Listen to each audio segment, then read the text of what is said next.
Welcome to Amusing Jews, where we celebrate Jewish contributors and contributions to American popular culture. I'm Jonathan Friedmann. My co-host, Joey Angelfield, is somewhere in Florida. Producer-engineer Mike Tomren is somewhere behind the scenes. Amusing Jews is a project of Adat Chaverim, Congregation for Humanistic Judaism, the Jewish Museum of the American West, and Atheists United Studios. Few things are more ubiquitous in American culture than superheroes, and few cultural phenomena are more Jewish than superheroes. Iconic characters like Superman, Batman, Spider-Man, the Avengers, and the X-Men came from Jewish creators and arguably carry Jewish subtexts. Our guest today has an insider's view on this fascinating topic. I'm honored to chat with Paul Levitz, a comic book writer, editor, and executive best known for his decades-long association with DC Comics, which began as a freelancer in the early 1970s and included a tenure as the company's president and publisher from 2002 to 2009. Paul, welcome to Amusing Jews. Thank you, sir. It's a qualification I've rarely been accused of. Do you remember the first comic book you read as a child, or maybe the first one that got you hooked? I don't remember the first one I read. The older kids had just a carton of comics sitting in their garages that you would paw through and take a look at. The first one that I had in my hands as mine was Action Comics number 300, A Bride from a Babysitter to Keep Me Quiet for the Evening. What was your initial response to having that in your hands? Well, I was a voracious reader as a kid, pretty bad at it. Bad habit I still have. And this was something else you could read, something else you could fall in love with. And particularly I'm of the right age that an editor named Mort Weisinger, who came out of science fiction fandom and pulp editing, was editing Superman for a couple of decades. And he really built out the mythology around Superman, Krypton, and all the supporting characters in the process. And it was a deeply structured fantasy world. And I was a science fiction reader happily as a kid. And here were other planets and this whole world you could learn about. I guess looking back at your long affiliation with DC Comics and comics in general, do you have a favorite era? There was a science fiction historian named Sam Moskowitz, to whom the remark, "The golden age of science fiction is 12, is attributed. And I don't know that it's uniformly 12, particularly now that kids are growing up so quickly, but there's certainly a process of imprinting. There's a magic to me about picking up a comic book I read as a child, because I'll transport back to the candy store where I bought it, or the fun of opening the subscription copy that came in the mail. You can't equal that with something that you're approaching as an adult much more dispassionately. Things are very important to you when you're a kid. And maybe for this generation, that'll be Dogman. But whatever strikes you at those magic ages, you stick with. It's interesting. Producer engineer Mike Tomren and I, when we were 12, we were actually in the business of buying and selling comics. We were young entrepreneurs, and we would have monthly tables at the Shrine Auditorium Comic Book Convention in Los Angeles. I think much to the chagrin of the older professional sellers who probably thought, what the hell are these kids doing here? But whenever I envision a comic book, it's still those comics from that age, as you're saying, like just generically, abstractly thinking of a comic. Those are the comics that spin through my mind. Those are the ones that were most important to you. Enjoying the show? Click like and subscribe. There is, of course, a long and rich history of Jews in comics, and your name is up there with significant contributors of the Hebraic persuasion. What, in your view, has made Jews in comics so inseparable? So I actually just did a book comic for New York City's Department of Education on the subject. For the last handful of years, the Education Department has been creating comics about civic issues or cultural issues and sending them into the schools. And we did this one, Sketches on the Sidewalk. The art is by Joe Staten, a longtime collaborator of mine. And the subtitle is A Secret History of New York City's Jewish Comic Creators. One of the key things that it goes into, besides identifying all of these wonderful people, is the idea of affiliative hiring. That's a powerful concept. I don't know the Los Angeles dynamic of it as well, but in New York, it's why you have Korean ladies working in nail salons or Korean families running fruit and vegetable stores. In my time, it's why you had Irish cops and Jewish teachers. Somebody from a tribe,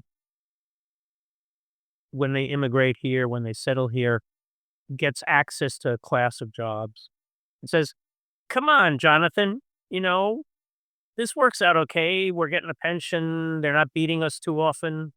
I fed my family, and they don't mind that we're Jews, or they don't mind that we're Koreans, or they don't mind that we're black, or gay, or whatever the dynamic is. And that's worked in New York very, very powerfully. But I think it works everywhere to some extent. There's a gossip train. In the 1930s, when the American comic book was born, the first generation of Jews who were born here were growing up a little bit. The doors were mostly locked to working in the cultural institutions. If you were a comedian, you could work in the Catskills, Borscht Belt, but you couldn't work in the fancy clubs. If you were a writer, you were unlikely to be working for Harper's Bazaar or The Atlantic. What can you do? Well, the comics were the bottom of the food chain.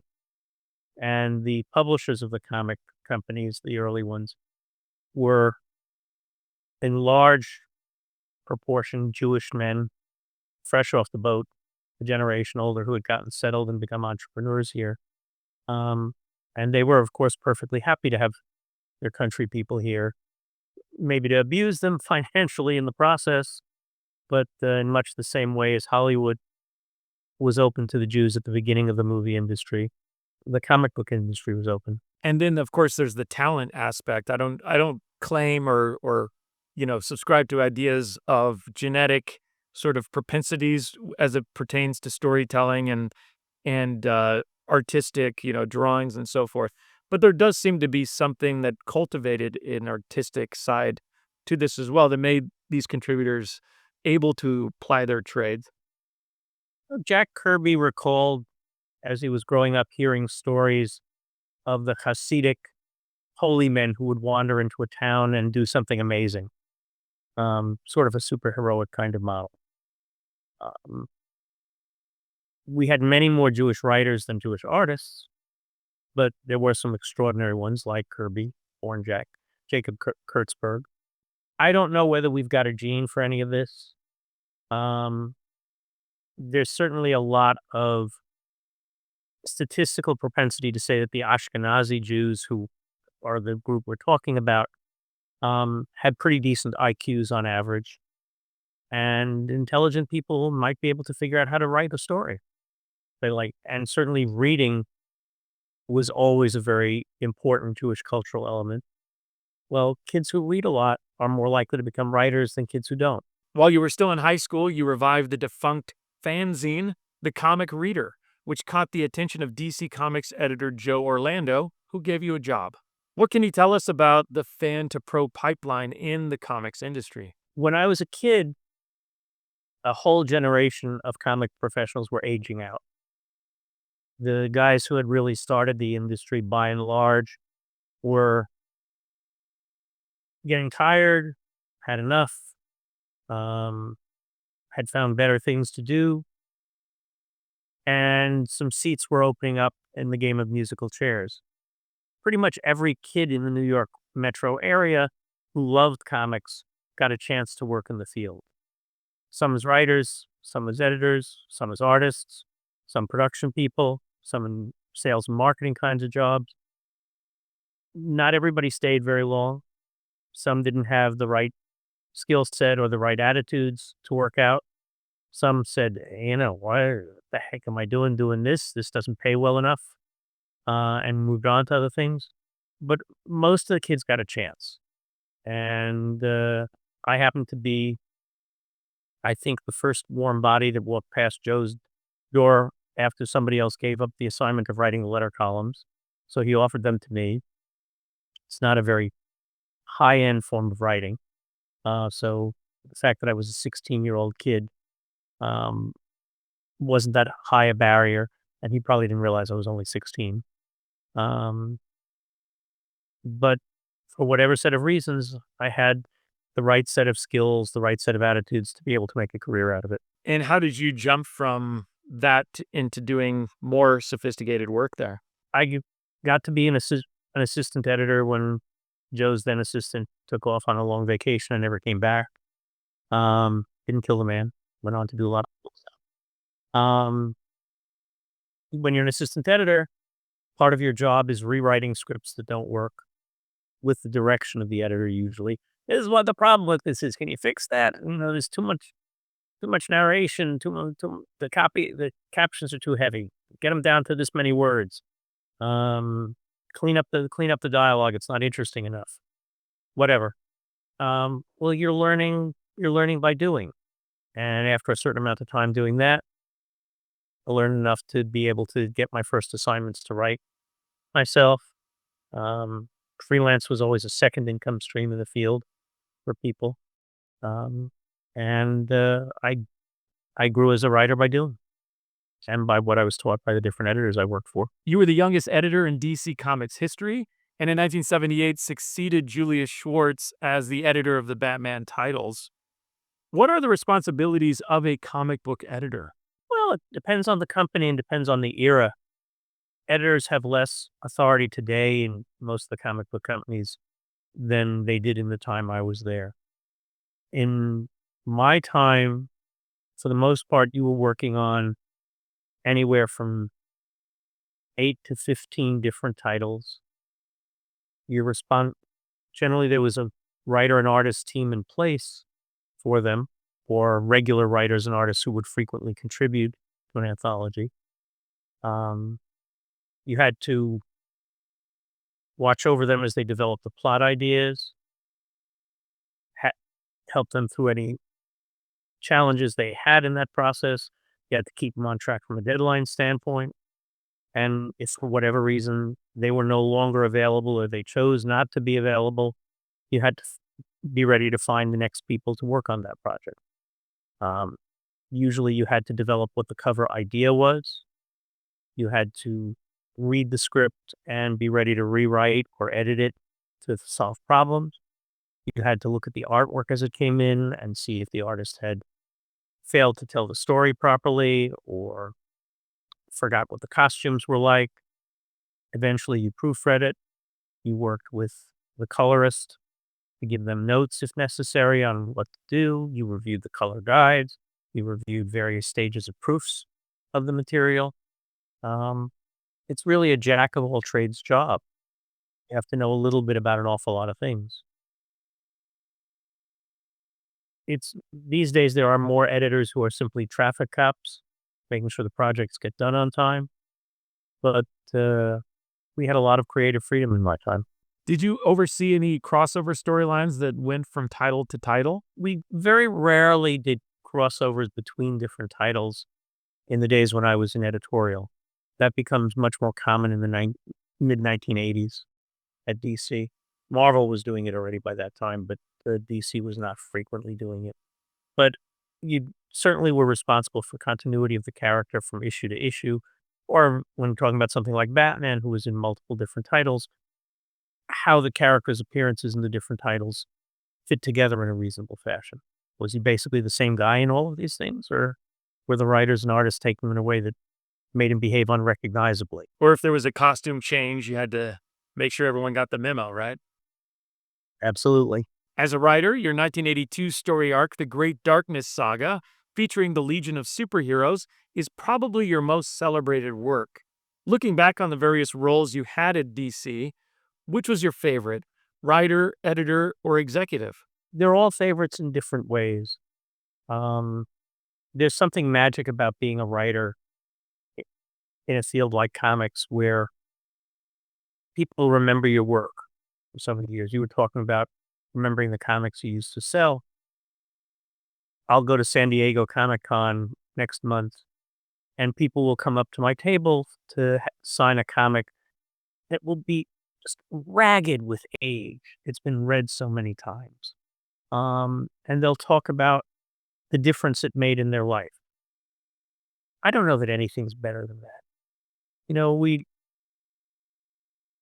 There's a quote that I'm going to mangle and I don't remember the source of, but it goes something like, the rent we pay for our time on earth is the service we do for other people. And I believe in that philosophically. And there's not a lot of better ways to serve people than giving them something that entertains them when they're young and that lets them kind of get lost from the world as much as they want to. In 2023, you wrote a 5-issue miniseries, Avengers War Across Time, your first work for Marvel Comics. Was that an odd experience after spending over 40 years at DC? I grew up reading and loving Marvel. The reason I did the Avengers series, I was finished with my DC contracts that had kept me exclusive.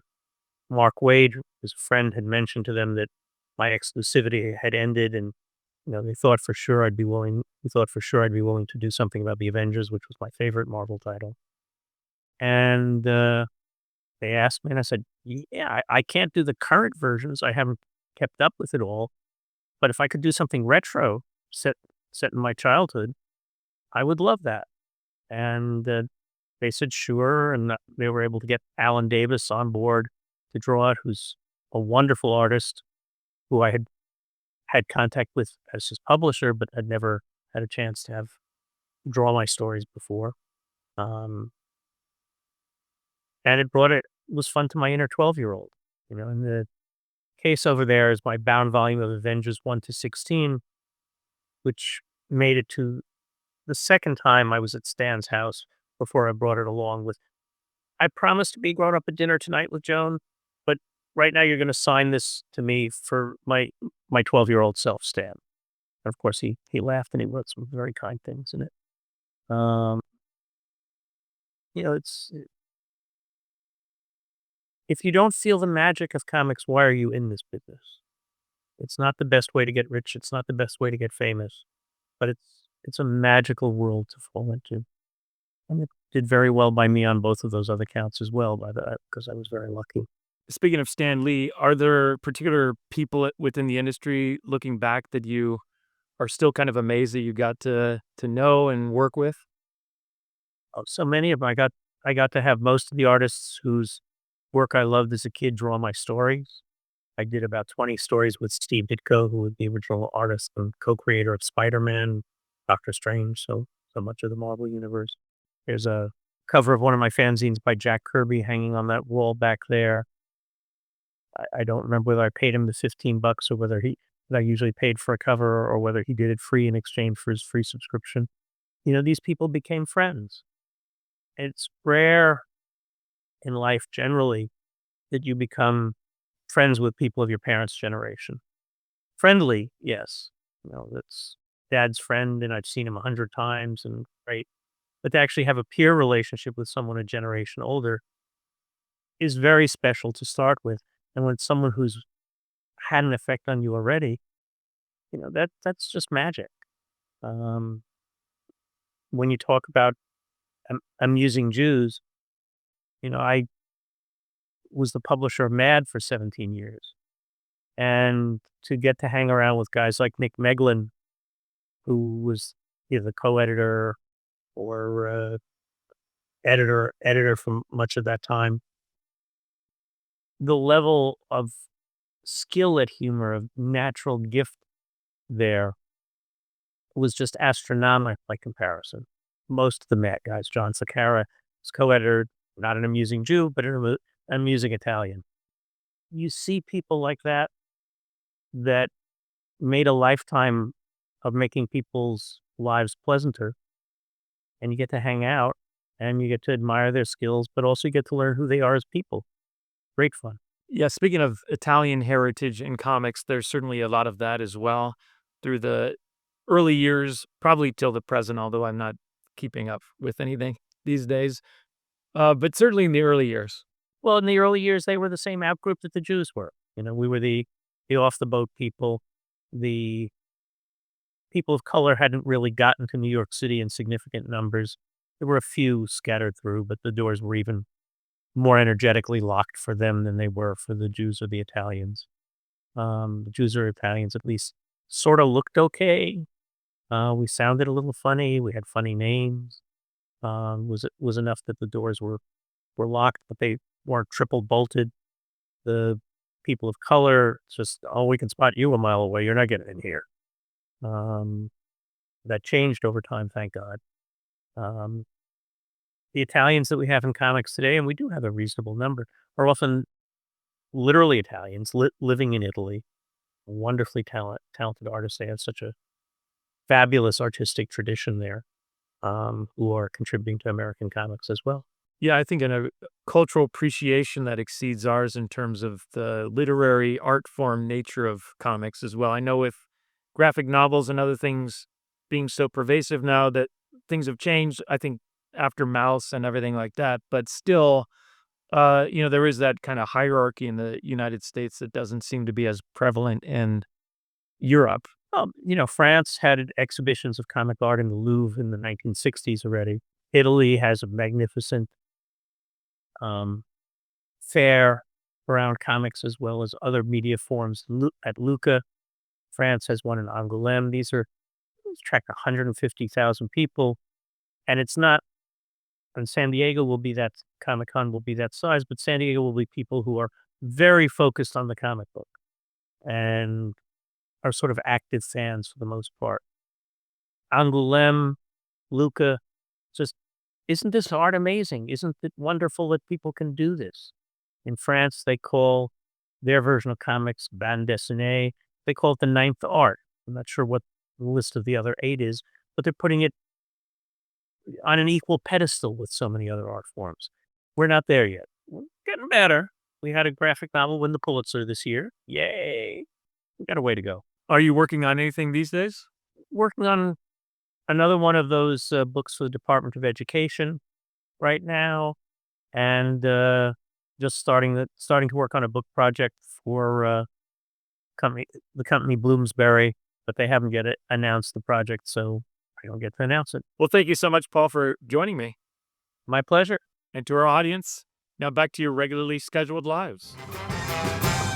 Amusing Jews is here to amuse you. If you like being amused, go ahead and click like and subscribe.